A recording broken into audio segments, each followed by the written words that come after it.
Shalom saudara, apa kabar? Saya terus berdoa supaya saudara dan keluarga semua dalam keadaan yang baik-baik saja.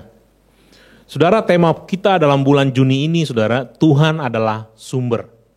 Dan judul khotbah saya adalah Tuhan sumber yang menyediakan. Kita ambil dari perikop 1 Raja-Raja 17 ayat 1 sampai dengan yang ke-16. Karena cukup panjang, saudara, saya tidak akan baca secara lengkap. Tolong saudara yang mempelajari lebih lanjut setelah ini, mempelajari bagaimana kisahnya supaya Roh Kudus terus singkapkan hal-hal yang perlu saudara ketahui dan pelajari dari firman Tuhan ini. Saudara, dalam perikop ini latar belakangnya, saudara, ini adalah kali pertama Nabi Elia muncul di dalam perjanjian lama. Pada saat itu, saudara, kalau kita baca kisahnya, Israel pada saat itu dipimpin oleh seorang raja yang namanya Raja Ahab. Raja Ahab inilah, saudara, yang membawa Israel jatuh ke dalam penyembahan berhala, yaitu Dewa Baal. Dan sebagai akibatnya, saudara, Tuhan melalui Nabi Elia memperingatkan Raja Ahab. Dikatakan di ayat yang pertama, saya bacakan buat setiap kita. Lalu berkatalah Elia, orang Tisbe dari Tisbe Gilead kepada Ahab, demi Tuhan yang hidup, Allah Israel yang kulayani, sesungguhnya tidak akan ada embun atau hujan pada tahun-tahun ini, kecuali kalau kukatakan. Jadi saudara, sebagai konsekuensi daripada penyembahan berhala yang dilakukan oleh Raja Ahab dan bangsa Israel pada saat itu, Tuhan berkata bahwa dia akan menutup langit dan tidak akan turun hujan selama beberapa waktu. Kalau kita baca kisahnya, saudara, selama 3 tahun 6 bulan, saudara, tidak turun hujan sama sekali. Kita bisa bayangkan, saudara, dalam sebuah kerajaan pada masa itu yang tentu mereka sangat mengandalkan kepada pertanian, saudara, ketika tidak turun hujan selama lebih daripada 3 tahun, itu pasti menjadi sesuatu yang sangat luar biasa. Itu menjadi sebuah bencana nasional, saudara, buat setiap mereka, buat bangsa Israel, saudara.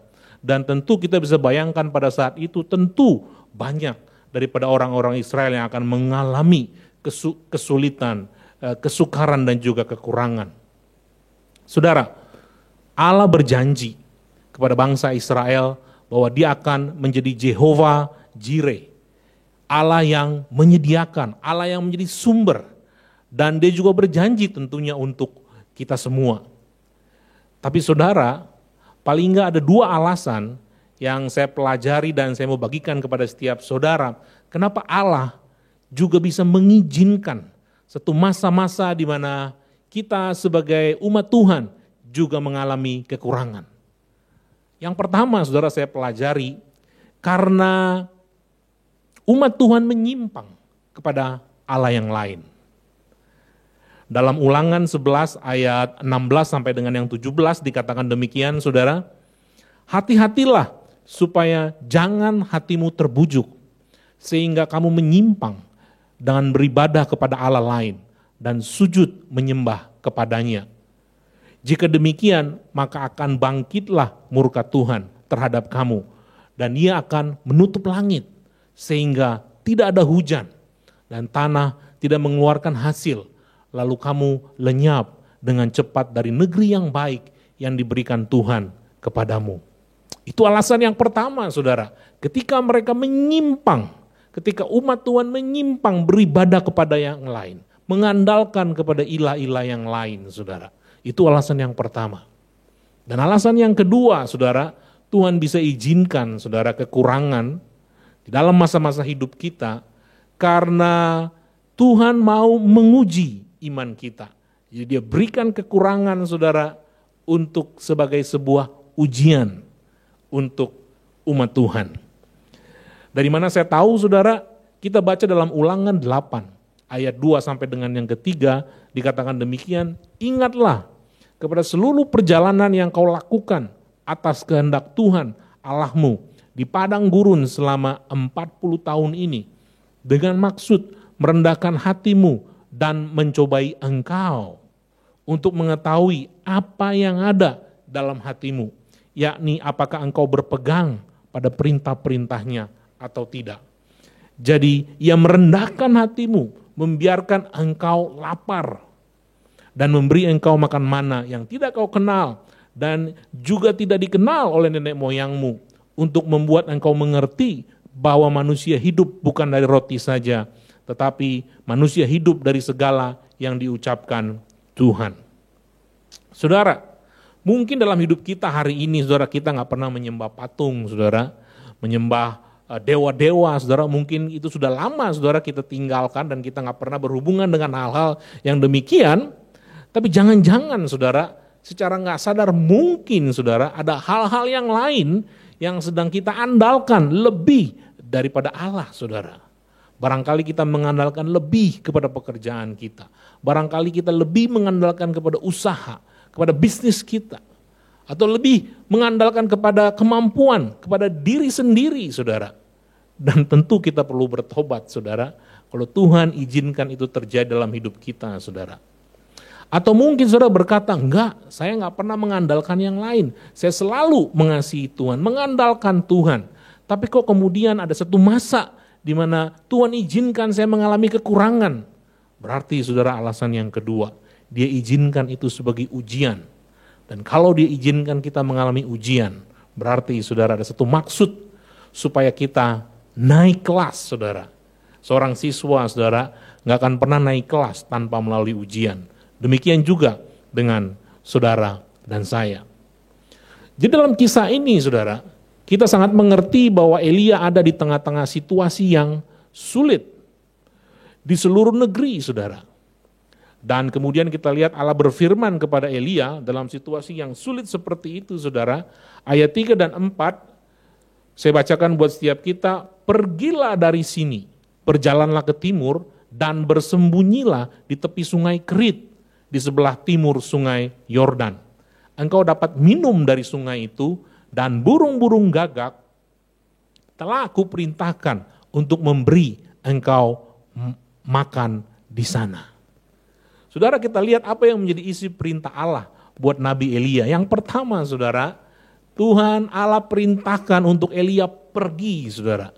Pergi ke sebuah tempat yang di mana akan mengalir sungai Kerit, saudara, supaya dia boleh minum.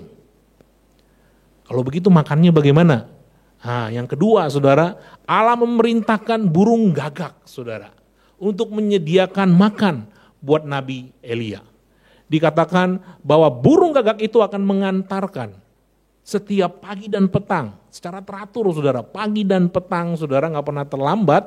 Apa makanannya? Roti dan daging, saudara. Wah, luar biasa, saudara. Saudara pernah dengar burung gagak catering service, saudara, mengantarkan makanan, saudara, roti dan daging. Ya, kalau hari ini roti dan daging barangkali pizza, saudara, atau barangkali burger, saudara, barangkali sandwich, saudara. Wah, itu sesuatu yang supranatural, saudara. Sesuatu yang tidak masuk akal, saudara. Tapi saudara, demikianlah Allah kita. Kita nggak bisa membatasi cara dia bekerja. Waktu dia berikan, saudara, sungai Kerit, itu adalah sesuatu yang natural, saudara. Sebuah sungai mengalir, saudara, dan kita boleh minum, saudara, itu adalah sesuatu yang natural. Tapi burung gagak, saudara, burung gagak mengantarkan roti dan daging setiap pagi dan petang, itu sesuatu yang supranatural atau mukjizat, saudara-saudara sekalian. Saudara, kenapa Elia taat? Mendengar perintah Tuhan yang sepertinya membingungkan, yang sepertinya tidak masuk akal, saudara. Karena buat Elia, saudara, dia cuma punya satu-satunya sumber dalam hidupnya di mana dia boleh bergantung. Elia nggak punya alternatif sumber yang lain. Dia nggak menjadikan apapun yang lain sebagai sumber.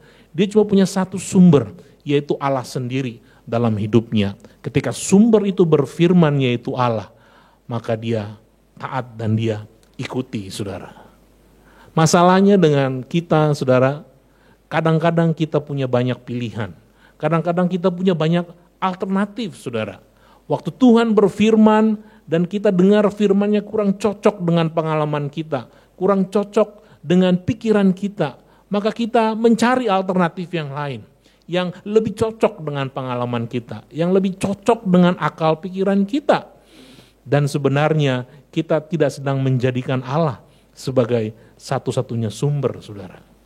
Ketika Allah adalah satu-satunya sumber dalam hidup kita, saudara, perhatikan, maka Allah yang adalah sumber itu, dia memberikan kita sumber daya. Perhatikan, saudara, Allah adalah sumber dan dia memberikan sumber daya. Dan melalui sumber daya ini, saudara, dia akan mencukupkan kebutuhan kita. Kalau kita lihat dalam kisah ini, saudara, apa yang menjadi sumber daya? Yang pertama adalah Sungai Kerit, saudara.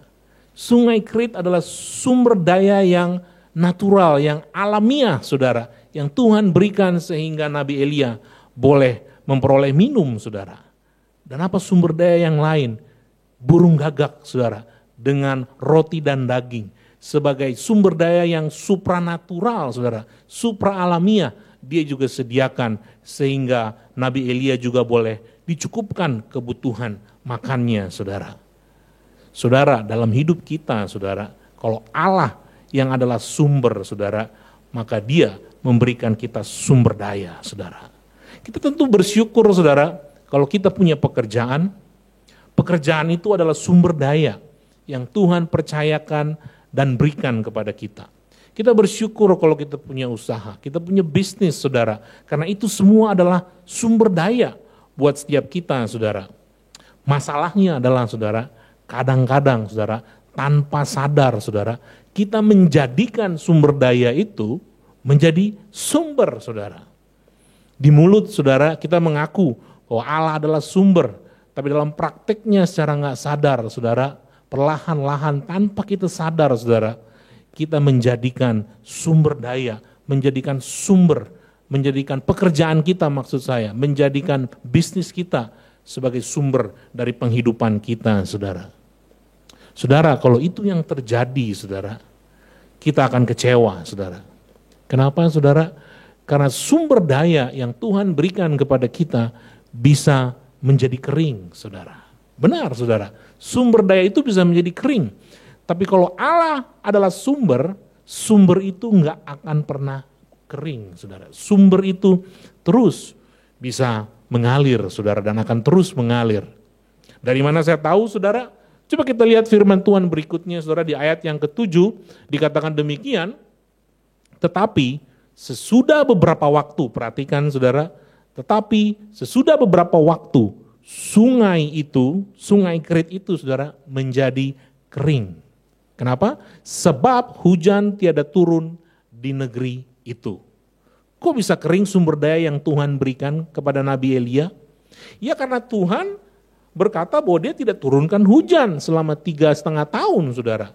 Dan tentu, saudara, kalau dia tidak turunkan hujan kepada negeri itu, maka seluruh sungai, termasuk Sungai Kerit, saudara, menjadi kering, saudara. Dan itu yang terjadi juga kepada Nabi Elia, saudara. Jadi kita anak-anak Tuhan, saudara, bisa mengalami di mana sumber daya yang Tuhan percayakan kepada kita. Apakah itu pekerjaan kita, apakah usaha kita.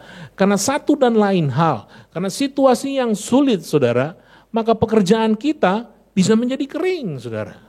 Dan bahkan kita juga bisa kehilangan pekerjaan kita, saudara. Usaha kita bisa menjadi kering, saudara. Dan mungkin usaha kita harus berakhir, saudara. Kita bisa alami itu, saudara. Hari ini, saudara, kita sedang mengalami sebuah pandemi, saudara, yang belum selesai, saudara, tapi secara perlahan dan pasti, saudara, pandemi ini juga sedang bergeser, saudara, menyebabkan sebuah kesulitan secara ekonomi, saudara, kepada semua orang, kepada banyak orang, bukan hanya di negeri ini, Indonesia, saudara, tapi juga di seluruh dunia, saudara. Dan kita anak-anak Tuhan ada di dalamnya. Kita bisa diizinkan Tuhan untuk mengalami di mana sumber daya yang Tuhan percayakan itu boleh menjadi kering, saudara. Kita bisa mengalami. Tapi saudara, ceritanya belum selesai, saudara. Kenapa, saudara? Ketika kita mengalami, ketika Tuhan izinkan kita mengalami sumber daya yang Tuhan berikan kepada kita menjadi kering, saudara. Maka kemudian apa yang terjadi? Coba kita lihat ceritanya, saudara. Ayat yang ke-8, Dikatakan demikian firman Tuhan, maka datanglah firman Tuhan kepada Elia. Pertanyaannya saudara, kapan firman Tuhan datang kepada Elia? Ketika sungai Kerit menjadi kering. Ketika sumber daya yang Tuhan berikan kepada Elia menjadi kering. Wow, puji Tuhan saudara. Jadi sebenarnya saudara, dalam hidup kita, ketika sumber daya yang Allah berikan kepada kita telah sekian lama, mungkin bertahun-tahun sumber daya itu terus mengalir, dan kemudian saat ini karena kesulitan yang sedang terjadi itu menjadi kering saudara, sebenarnya itu cuma berarti bahwa itu waktunya untuk Tuhan menggantikan dengan sumber daya yang baru, dengan sumber daya yang lain sebagai alternatif saudara. Amin saudara. Karena Allah adalah sumber saudara, dan Dia memiliki sumber daya yang tidak terbatas buat saudara dan saya untuk mencukupkan apa yang saudara butuhkan, dan bahkan menjadikan saudara boleh mengalirkan berkat buat orang banyak saudara. Allah kita mempunyai sumber daya yang tidak terbatas. Ada amin saudara?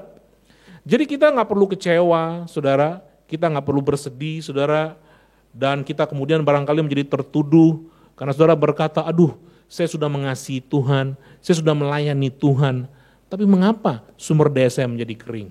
Hari ini saya punya masalah dengan pekerjaan saya, hari ini mungkin saya kehilangan pekerjaan saya, hari ini mungkin saya bermasalah dengan omset bisnis saya. Saudara, firman Tuhan berkata, jangan khawatir karena sumber daya itu boleh menjadi kering, tapi Tuhan Allah sebagai sumber tidak pernah menjadi kering saudara. Kita lihat saudara, apa kalau begitu yang menjadi pengganti, sumber daya pengganti buat Nabi Elia, karena sungai Kerit menjadi kering saudara. Dikatakan di ayat yang ke-9 saudara, dikatakan demikian, bersiaplah pergi ke Sarfat yang termasuk wilayah Sidon, dan diamlah di sana, ketahuilah aku telah memerintahkan seorang janda untuk memberi engkau makan. Wah, luar biasa. Kita lihat saudara, dikatakan yang pertama pergi. Ketika sungai Kerit menjadi kering saudara, sumber daya itu kering saudara, Tuhan bilang pergi, tinggalkan sumber daya yang sudah kering itu. Jangan menangisi sumber daya yang sudah menjadi kering itu. Karena Tuhan punya rencana yang lain. Dan dia harus pergi, dia harus bergerak, dia harus bertindak untuk mendapatkan sumber daya yang baru yang Tuhan sediakan. Kemana dia harus pergi? Dia harus pergi ke daerah Sidon, di Sarfat saudara. Saudara, pada saat itu saudara, kita mengerti kalau kita baca latar belakang sejarahnya, bahwa daerah Sidon adalah daerah penyembahan berhala, pusat penyembahan berhala. Dan kota di mana yang menjadi pusat penyembahan berhala itu ada di Sarfat saudara. Wah, jadi Sarfat itu hari ini kira-kira mirip dengan, kita sering dengar istilahnya epicentrum saudara. Itu adalah pusat daripada pergerakan saudara penyembahan Baal saudara. Jadi itu bukan daerah yang mudah untuk dikunjungi buat Elia saudara. Itu adalah daerah musuh. Tapi kesanalah Tuhan perintahkan Elia untuk pergi. Dan di sana apa yang dia harus lakukan? Dia harus menemui seorang janda. Dan ternyata seorang janda yang miskin saudara. Kenapa? Dari mana saya tahu bahwa itu seorang janda yang miskin? Karena ternyata kemudian kita tahu saudara, ketika Elia berjumpa dengan janda itu cuma punya sedikit tepung dan sedikit minyak. Minyak yang terakhir, tepung yang terakhir untuk diolah menjadi roti. Dan kemudian mereka makan dan kemudian mereka mati. Demikian diceritakan oleh firman Tuhan. Jadi ibu janda itu sebenarnya dalam kondisi yang sangat saudara membutuhkan pertolongan. Tapi kesanalah Elia diminta Tuhan untuk pergi supaya Tuhan bisa cukupkan. Kepada janda miskin itulah Tuhan berkata bahwa Elia akan dicukupkan. Dan yang kemudian ibu janda itu juga bukan seorang yang percaya. Karena dia bukan dari kalangan bangsa Israel saudara. Kira-kira saudara, kalau saudara yang menjadi Elia, kira-kira saudara akan pergi enggak? Menemui janda itu enggak? Percaya enggak saudara? Sulit saudara. mungkin kita akan bermain dengan akal pikiran kita. Sepertinya instruksi atau perintah yang Tuhan berikan sama sekali tidak masuk akal. Tapi puji Tuhan, saudara. Meskipun sesuatu yang tidak masuk akal, saudara, tapi karena Tuhan perintahkan, dikatakan kemudian Elia pergi dan melakukan seperti apa yang firman Tuhan katakan. Kita lihat berikutnya, saudara, dikatakan kemudian Elia bertemu dengan janda itu, ketika janda itu sedang mengumpulkan kayu api, saudara. Ayat yang ke-10 dan 11, saya bacakan, cobalah ambil bagiku sedikit air dalam kendi, supaya aku minum. Ketika perempuan itu pergi mengambilnya, ia berseru lagi, cobalah ambil juga bagiku sepotong roti. Dan ibu janda itu menjawab, ayat yang ke-12, demi Tuhan, Allahmu yang hidup, sesungguhnya tidak ada roti padaku sedikit pun, kecuali segenggam tepung dalam tempayan, dan sedikit minyak dalam buli-buli. Dan sekarang aku sedang mengumpulkan 2-3 potong kayu api, kemudian aku mau pulang, dan mengolahnya bagiku dan bagi anakku. Dan setelah kami memakannya, maka kami akan mati. Saudara, jelas sekali apa yang diceritakan saudara dalam firman Tuhan. Ibu ini, saudara, ibu janda ini sebenarnya lebih membutuhkan roti daripada Nabi Elia. Betul, saudara? Tapi justru Tuhan Allah meminta supaya ibu itu memberikan roti terakhirnya kepada Nabi Elia. Dan berikutnya di ayat yang ke-13, saudara, Nabi Elia berkata, janganlah takut, pulanglah, buatlah seperti yang kau katakan. Tetapi buatlah lebih dahulu bagiku sepotong roti bundar kecil daripadanya. Dan bawalah kepadaku, kemudian barulah kau buat bagimu dan bagi anakmu. Sebab beginilah firman Tuhan Allah Israel, tepung dalam tempayan itu tidak akan habis, dan minyak dalam buli-buli itu pun tidak akan berkurang, sampai waktu Tuhan memberi hujan ke atas bumi. Dan apa yang terjadi, saudara? Ibu janda itu taat, saudara. Meskipun dia bukan orang percaya latar belakangnya, tapi dia mendengarkan perintah Tuhan dan dia melakukannya. Dan wow, apa yang terjadi, saudara? Keadaan ibu janda itu berubah 180 derajat, saudara. Dari yang tadinya berkekurangan, saudara, dengan sedikit tepung dan minyak, dan karena itu terus-menerus tidak berhenti mengalir, saudara, tidak berhenti, tidak habis-habisnya, sampai turun hujan waktunya, saudara, dia mengalami hidup yang berkelimpahan, saudara. Dan melalui kelimpahan yang dialami oleh ibu janda itu, dan Nabi Elia mendapatkan apa yang dia butuhkan, saudara-saudara sekalian. Ada beberapa hal yang kita pelajari kalau begitu dari kisah ini, saudara. Yang pertama adalah, saudara, ketika kita mengalami kekurangan, seringkali, saudara, Tuhan Allah mau melakukan hal-hal yang besar untuk memberikan kita sumber daya yang baru sebagai pengganti, karena sumber daya yang satu sudah menjadi kering, saudara. Dan melalui apa, saudara? Melalui hal-hal yang kecil, hal-hal yang sederhana, hal-hal yang kita gak pernah pandang, yang sebenarnya kita sudah miliki, yang sebenarnya ada di tangan kita, saudara. Ya, itu menjadi sebuah pola dari Tuhan bekerja ketika dia akan mencukupkan, ketika dia akan melakukan suatu pekerjaan yang besar di tengah-tengah umatnya, di tengah-tengah orang yang percaya. Saudara tahu kisahnya dalam perjanjian baru ketika Tuhan Yesus dihadapkan kepada satu permasalahan di mana ada lebih daripada 5.000 orang membutuhkan makanan, saudara. Dia berkata, apa yang tersedia? Dia berangkat dari apa yang mereka miliki. Dan dia berdoa memberkati apa yang tersedia. Sedikit, saudara, yaitu cuma 5 roti dan 2 ekor ikan. Tapi di tangan Tuhan itu menjadi sesuatu yang luar biasa. Karena itu cukup untuk memberi makan lebih daripada 5.000 orang. Bahkan kemudian kita tahu itu menjadi sangat berlebih, saudara-saudara sekalian. Kita melihat bagaimana ibu janda ini dengan sesuatu yang sederhana, yang jumlahnya sedikit, tapi kemudian Tuhan bisa bekerja menjadi sesuatu yang luar biasa, di mana tepung tidak habis-habisnya dan minyak itu juga tidak menjadi kering sampai kemudian turun hujan, saudara. Luar biasa.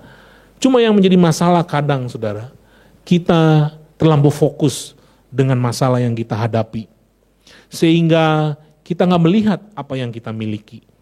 Atau mungkin kita terlampau fokus kepada apa yang kita nggak miliki. Dan kemudian sebenarnya kita lupa bahwa Tuhan memberikan kita sesuatu. Dan dengan sesuatu itu Tuhan mau untuk dipakai, untuk dia boleh bekerja, melakukan mukjizat, melakukan sesuatu yang besar dalam hidup kita, sehingga hidup kita dicukupkan dan bahkan boleh menjadi berkat bagi orang lain. Itu yang pertama, saudara, kalau kita belajar. Apa yang kedua kemudian, saudara, ibu janda itu sebenarnya sangat butuh tepung dan minyak. Tapi ketika Elia meminta, Allah meminta melalui Nabi Elia, sebenarnya dia membutuhkan lebih daripada Nabi Elia. Tapi kita tahu dia menjadi taat, saudara. Dia memberikan, saudara, sesuatu yang sangat dia butuhkan, yaitu tepung dan minyak terakhirnya, saudara. Dalam kondisi yang sulit, saudara. Kadang, saudara, dalam keadaan kekurangan, saudara, Allah meminta untuk kita boleh memberi apa yang sebenarnya sangat kita butuhkan. Dan itu sangat sulit, saudara. Saya tahu itu sangat sulit, saudara. Tapi saudara tahu kebenarannya, itu adalah sebenarnya hal yang terbaik yang saudara dapat lakukan. Kenapa saya bilang itu hal yang terbaik yang saudara dapat lakukan? Karena saudara, Tuhan Yesus berfirman, saudara, dalam Lukas 6 ayat yang ke-38, dikatakan demikian, berilah maka kamu akan diberi. Satu takaran yang baik, yang dipadatkan, yang digoncang, dan tumpah keluar akan dicurahkan ke dalam ribaanmu. Sebab ukuran yang kamu pakai untuk mengukur akan diukurkan kepadamu. Saudara, ini sebuah ayat yang sangat terkenal, saudara, dan kita senang mendengarkan ayat ini. Ketika ayat ini berkata, itu akan dipadatkan, digoncang, dan tumpah keluar, akan dicurahkan. Kita bilang amin, haleluya, puji Tuhan. Tapi kadang kita lupa bagian awal daripada ayat ini. Berilah dan kamu akan diberi. Ketika kita sedang memberi, saudara, kita sedang menabur benih itu, saudara. Ketika kita memberi, maka kita akan menerima. Ketika kita menabur benih itu, saudara, maka kita akan menuai, saudara. Amin, saudara. Saya berdoa, saudara, di tengah kondisi yang sukar yang dialami oleh orang banyak saat ini, dan termasuk anak-anak Tuhan juga dapat mengalami kesukaran atau mengalami kekurangan, saudara. Tapi ada yang membedakan. Apa itu, saudara? Tuhan yang menjadi sumber. Dan kalau Tuhan yang menjadi sumber, maka dia terus mengalir. Dan dia akan memberikan sumber daya yang baru ketika satu sumber daya menjadi kering, saudara. Jangan menjadi khawatir, jangan menjadi tawar hati, saudara. Terus andalkan Tuhan. Dan saya percaya kalau Tuhan yang menjadi sumber, bukan hanya dia akan mencukupkan apa yang saudara butuhkan, tapi itu akan bahkan melimpah dan saudara boleh menjadi berkat bagi orang banyak yang membutuhkan. Puji Tuhan, Tuhan Yesus memberkati. Saudara, kita akan menikmati perjamuan Tuhan. Mari setiap kita boleh siapkan apa yang tersedia di rumah kita untuk kita dapat jadikan perlambang roti dan anggur. Dan kita boleh menikmati perjamuan bersama dengan keluarga rohani kita di tengah-tengah jemaat ini. Mari kita berdoa. Bapa di sorga, sebentar kami akan menikmati perjamuan Tuhan. Kami percaya ada kuasa yang mengalir. Meskipun hari ini kami tidak berjumpa secara jasmani, secara fisik, tapi kami menikmati, kami percaya ada kuasa Allah yang mengalir di tengah-tengah kami ketika kami menikmati perjamuan Tuhan. Kami percaya, Tuhan, dalam nama Tuhan Yesus kami berdoa. Mari saudara, kita angkat roti di tangan kita. Mari kita bersyukur, saudara, ini adalah lambang tubuh Kristus yang tercabik-cabik di kayu salib. Melalui tubuh Kristus itu, kita boleh menjadi bagian daripada keluarga Allah. Kita boleh menjadi anak-anaknya. Dan kita boleh terus mengalami dia sebagai sumber dalam hidup kita. Mari saudara, kita makan roti ini dengan ucapan syukur di dalam nama Tuhan Yesus.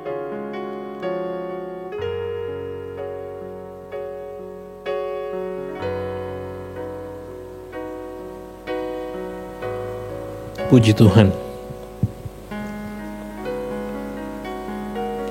Dan kita juga mengangkat anggur di tangan kita. Anggur ini adalah lambang dari darah Kristus yang tercurah ketika dia ada di kayu salib. Darahnya yang tercurah mengalir, membasuh setiap dosa kita. Karena darah itu, kita boleh menjadi layak di hadapan Allah. Mari saudara kita minum anggur ini dengan ucapan syukur di dalam nama Tuhan Yesus.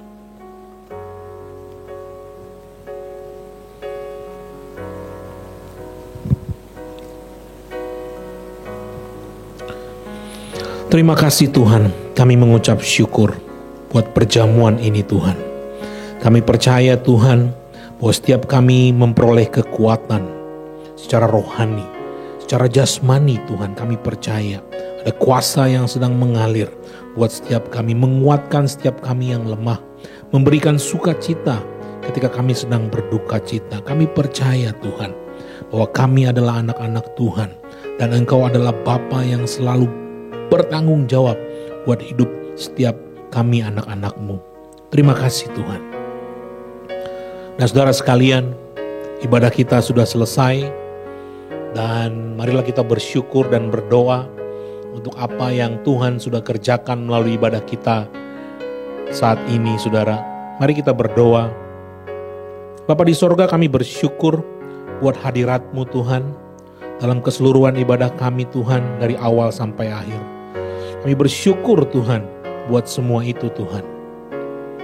Hamba-Mu berdoa supaya setiap kami jemaat-Mu Tuhan terus mengalami Engkau sebagai sumber dalam hidup kami yang akan berhenti mengalir Tuhan.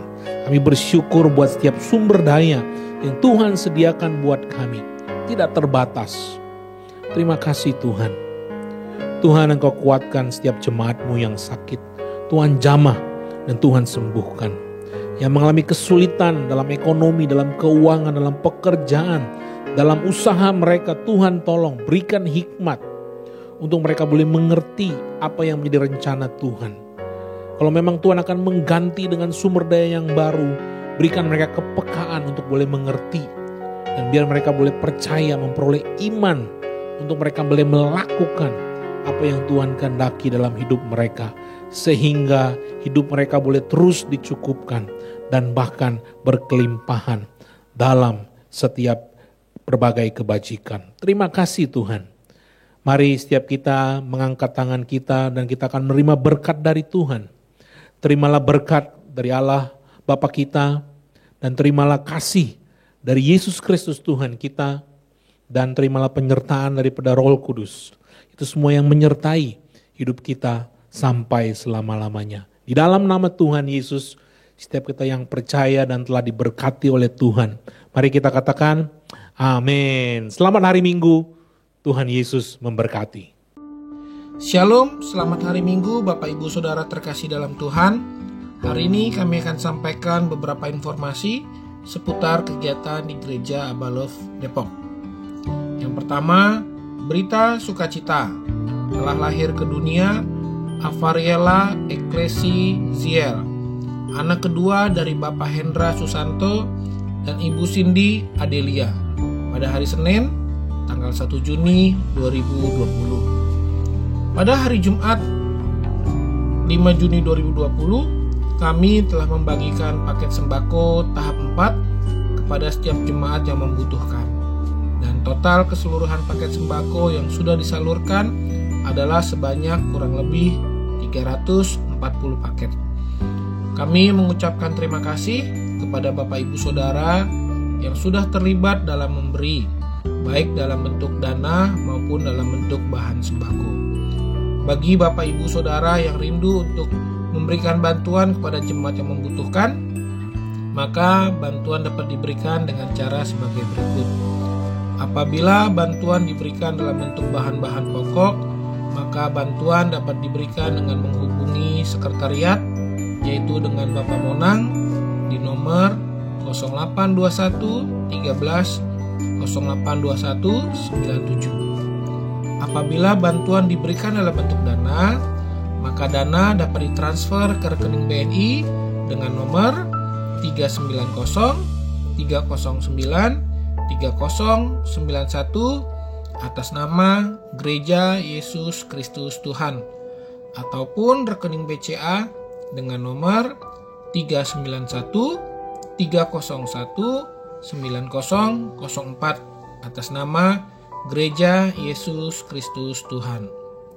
Bagi Bapak Ibu Saudara yang rindu untuk memberikan persembahan, baik persembahan persepuluhan maupun persembahan khusus, maka persembahan dapat diberi dengan cara mentransfer ke rekening BCA dengan nomor 391 301 9004 atas nama Gereja Yesus Kristus Tuhan.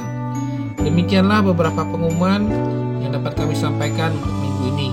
Tuhan Yesus memberkati.